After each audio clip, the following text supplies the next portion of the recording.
भारताची कुस्तीपटू विनेश फोगट भारतात येण्यासाठी पॅरिसमधून निघाली। 50 किलो वजनी गटात कुस्ती खेळण्यासाठी तिने अंतिम फेरीपर्यंत धडक मारली।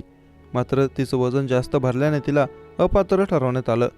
तिला रौप्य पदक देण्यात यावं अशी मागणी केली जात आहे। अशात आता तिच्या अपात्रतेचा निकाल आंतरराष्ट्रीय क्रीडा कोर्टानं 13 ऑगस्ट म्हणजेच आज मंगळवारपर्यंत राखून ठेवला आहे। संध्याकाळी 6 वाजेपर्यंत हा निकाल जाहीर होणार आहे। विनेशचा पॅरिस सोडतानाचा व्हिडिओ समोर आला। विनेश फोगट पॅरिसहून भारतासाठी रवाना झाली।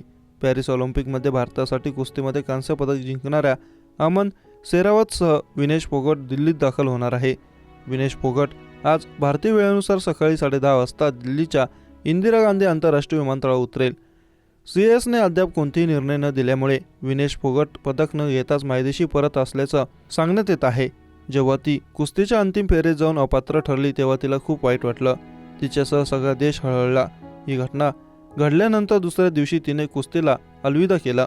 विनेश फोगटने पॅरिस ऑलिम्पिकमध्ये 4 वेळा विश्वविजेती आणि गत ऑलिम्पिक चॅम्पियन जपानची युई सुसाकी हिचा पहिल्याच फेरीत पराभव करून आघाडी घेतली होती। उपांत्यपूर्व फेरीत आणि उपांत्य फेरीत विनेश फोगटनेही कोणताही फाऊल न करता विजय मिळवला आणि अंतिम फेरी गाठली। मात्र अंतिम सामन्याच्या दिवशी विनेश फोगटचे वजन निर्धारित वजनापेक्षा 100 ग्रॅम अधिक असल्याचे आढळून आले। त्यामुळे विनेशला कोणतं पदक मिळालं नाही। 50 किलो वजनी गट फ्रीस्टाईल कुस्तीच्या अंतिम फेरीत प्रवेश केल्याने विनेशला रौप्य पदकाची खात्री होतीच, परंतु पदक सामन्यापूर्वी 100 ग्रॅम जास्त वजनामुळे तिला अपात्र ठरवण्यात आलं।